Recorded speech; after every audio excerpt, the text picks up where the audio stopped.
We usually think of gravity as a force between objects with mass. It's easy to see how this force works by stepping on a scale to see how much you weigh. The number on the scale represents the Earth's gravity on your mass, or your weight on planet Earth. When it comes to gravity in the cosmos, we can imagine the Sun's gravity keeping the planets in their orbits, and we all know about the strong gravitational pull near a black hole. The so-called force of gravity is easy to understand, and gravity might seem like a simple thing after all. But things are different in the current age, as we know now that gravity as a force is only a small part of a more complex phenomenon thanks to the general theory of relativity. But before we get into that, it's time for a little Physics 101. Everyone is familiar with Newton, who was a veritable demigod of physics during his time, and the story about the apple falling on his head. Well, that didn't really happen. The truth is, Newton saw an apple fall from a tree and was in a contemplative mood. At that moment, he wondered why the apple fell straight towards the ground, and not sideways or in another direction. He presumed that a force of gravity between two bodies pulled them towards each other with a magnitude directly proportional to their mass, and also inversely proportional to the square of the distance between them. The path that the bodies take will be the shortest to minimize energy use, therefore a straight line. In short, Newton believed an apple falls because a gravitational force accelerates it towards the ground. Newton probably thought there was something missing from his theory though, because it said he wasn't completely satisfied with it. This is because he originally thought of the force of gravity as a push, not a pull. Little did Newton know that he was partially right about this, but his theory of gravity was accepted as gospel that the magical pull was an essential property of mass, the theory which withstood and obscured the truth for the next 400 years. That was until Albert Einstein, another formidable genius, came along in 1905 and presented his general theory of relativity while working as a Swiss patent clerk. His challenge to Isaac Newton's theory was either ridiculed or ignored completely, because his ideas seemed too radical to be possible. The key to understanding the theory of general relativity is that everything in a gravitational field falls at the same rate. But it wasn't Einstein that figured this out, it was Galileo that first concluded that all objects released together in the absence of an atmosphere will fall at the same rate regardless of their mass. A famous experiment by Apollo 15 astronaut David Scott was done on the Moon to test this theory. At the same time, Moonwalker astronaut Scott dropped a hammer and a feather, and they both glide to the ground and impact the ground at the same time. The same thing would happen for any object regardless of its mass or its physical makeup. This is known as the equivalence principle. So why do the two objects fall together and land at the same time? It's because they're not falling. They're standing still, and there is no force acting on them.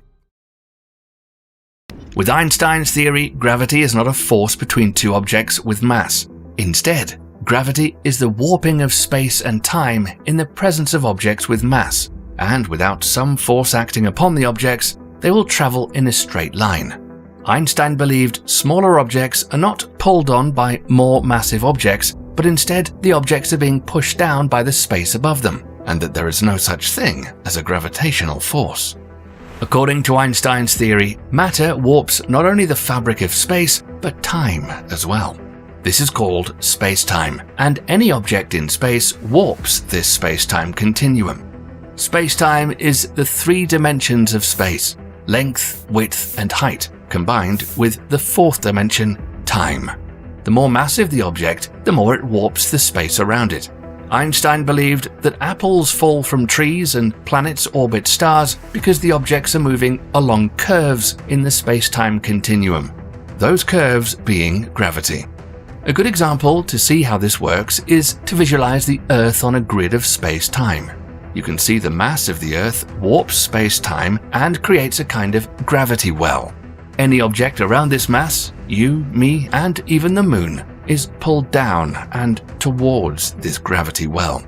The Moon also warps space-time with its mass, but the gravitational field between the Earth and the Moon is not strong enough to pull the Moon towards us. Instead, it's also like an apple falling from a tree. The Sun also has a huge gravity well that keeps everything in our solar system from flying off into space. We can also understand how gravity wells around planets in our solar system work by how we've launched spacecraft. To get spacecraft moving in different directions from their launch path and increase their speed, engineers used warped space-time, or the gravity around other planets in our solar system, to get a gravitational slingshot that sends the spacecraft in another direction with greater speed. The closer to the planet, and therefore its gravity well, the faster the object will begin to move. What it all comes down to is that objects in the universe are attracted to each other because space-time is bent and curved. The closer they are to the object of mass, the faster they will accelerate. But what about this so-called gravitational field we were talking about earlier? Is it not a force? A gravitational field is actually the force field that exists in space around every object with mass. The Moon has a smaller gravitational field than the planet because of its mass. The Earth has a much stronger gravitational field over the Moon because of its mass. But in space, a gravitational field exists almost everywhere. With everything floating in space above our heads, it might be easy to believe there is no gravitational field at work in orbit around our big blue planet. However, even the International Space Station feels the gravity of Earth. The surprising thing is, the effective gravity in orbit around the planet is nearly the same as the one on the surface of the planet. In fact, it's about 90% as much in orbit as on the surface of the planet. So if you weighed 100 kilograms on Earth and had a space ladder that reached all the way to the space station, you'd weigh about 90 kilograms up there. But wait a minute. If there is gravity in space around the planet, why do astronauts look like they're floating around in zero gravity? The reason astronauts look like they're floating in space is because everything, including the International Space Station, is falling together at the same time in the vacuum of space. This condition, in which it appears people and objects are weightless, is called microgravity. If everything falls in the same way regardless of its mass, then a free-floating astronaut far from any gravitational source and a free-falling astronaut in the gravitational field of a massive body would each have the same experience. In fact, the space station, satellites, and everything else up there is always falling towards the Earth. And while the International Space Station is falling, it's also moving very fast, at about 28,000 kilometers per hour from the pull of the Earth's gravitational force. There are some ways to prove Einstein is right about objects with mass warping the fabric of the universe called spacetime. The gravitational acceleration at the Earth's surface is 9.81 meters per second. The reason gravity pulls you and other objects towards the ground has nothing to do with the core of the planet. All objects with mass bend and curve spacetime, and that curvature of space is gravity itself. So if you were to somehow make a journey to the center of the planet, there would be no gravity. You would be away from the curvature of spacetime at the center of an object with mass, and therefore floating around the core of the planet weightless. But as you started to make your way back to the surface, you'd start to feel the curvature of spacetime from the mass of the Earth, and the effect of that curve, gravity, would start to get stronger. Of course, we'll have to get a probe to journey to the center of the Earth to nail that one down. But there is another way to prove that gravity warps spacetime. One of these things is called gravitational lensing. This happens when a massive celestial body causes a big enough curvature of spacetime that the light around the object appears visibly bent, as if you were looking at a camera lens. This gravitational lensing happens when the massive object, such as a galaxy, warps the space around it into rings of light. Interestingly enough, this has helped us find other galaxies and objects in space that we wouldn't otherwise see without the gravitational lensing effect. Einstein's cross is a famous example and shows a gravitationally lensed quasar that sits directly behind the center of a galaxy. 4 images of quasar appear in the foreground due to the strong gravitational lensing of the galaxy in the middle. It might seem like Einstein has this whole gravity thing locked down, and there is a lot of evidence to support general relativity. But here's the big problem. In its current form, it's incompatible with quantum mechanics. Quantum gravity is theoretical physics that seeks to describe gravity according to quantum mechanics. As of now, there's no such theory that is universally accepted and confirmed by experience. But that's not all. Researchers understand that at some point in a black hole, Einstein's theory breaks down and stops working.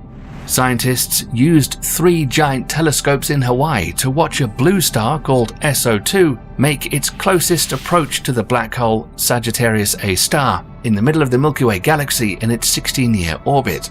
If Einstein's theory was right, the black hole would warp space-time and extend the wavelength of the light from the star. The waves of light would stretch out as the intense gravity of the black hole would drain their energy and cause the light from the star to shift from blue to red. And just as Einstein predicted, the star began to glow red. Had it been another color, it would have hinted at a completely different model of gravity altogether. Right now, scientists are looking for a curvature of space-time that is so extreme, the theory of general relativity fails. They believe that in the next 10 years, the theory of general relativity will be pushed to its limits, and another genius will come along and show us where Einstein was wrong. Let's hope we don't need to wait another 300 years. Let us know in the comments what you think the future holds for the understanding of gravity, and give us a like if you enjoyed the video. When we learn something new and exciting about our universe, you'll find out about it here. So make sure to stay tuned by subscribing. Thanks for watching.